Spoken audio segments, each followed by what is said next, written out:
And now there's a campaign for the free speech of Narendra Modi. But I just want to tell you who this man is.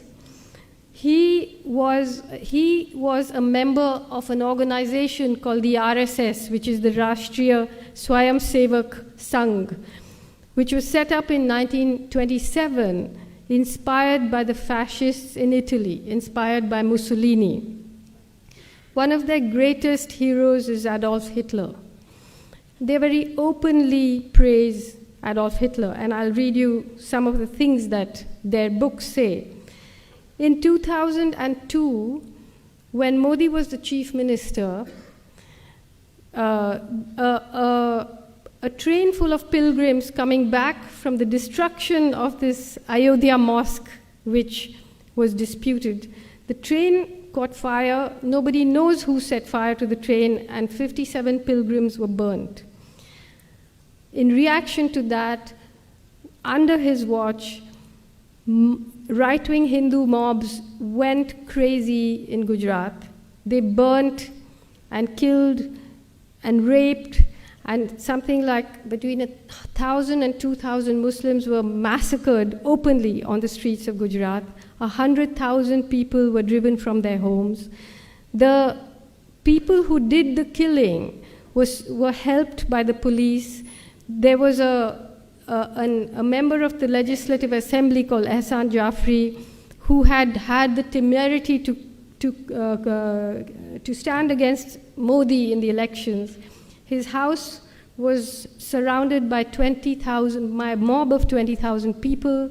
He made something like 200 phone calls asking for help. The police vans came there and went away. They didn't do anything. The mob surrounded the house. Ehsan Jafri came down and said, look, there were many people sheltering in his house.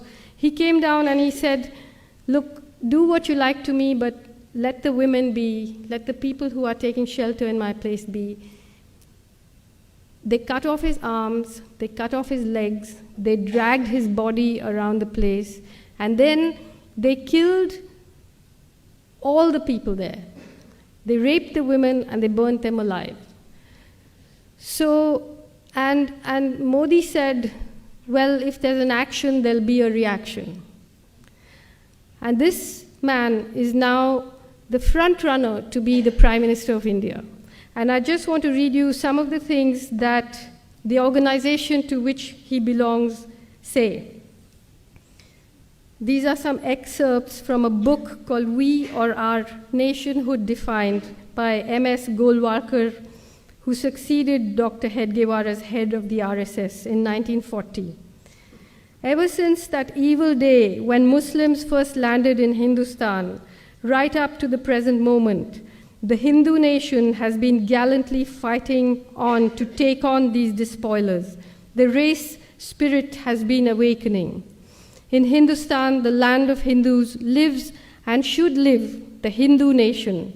All others are traitors and enemies to the national cause, or, to take a charitable view, idiots. The foreign races in Hindustan may stay in the country, wholly subordinate to the Hindu nation, claiming nothing, deserving no privileges, far less any preferential treatment, not even citizens' rights. To keep up the purity of its race and culture, Germany shocked the world by her purging the country of the Semitic races, the Jews. Race pride at its highest has been manifested here, a good lesson for us in Hindustan to learn and profit by. By the year 2000, the RSS had more than 60,000 branches and an army of more than 4 million volunteers preaching its doctrine across India. Now, at the time when the pogrom against the Muslims happened in 2002, there was an outcry and people were shocked. But since then, Modi has won the elections 4 times. And now he has become the most favorite candidate of India's greatest corporations because he's bringing in a lot of private investment. So if you bring in the money, then a little killing, a little raping, overseeing all of that is not such a bad thing.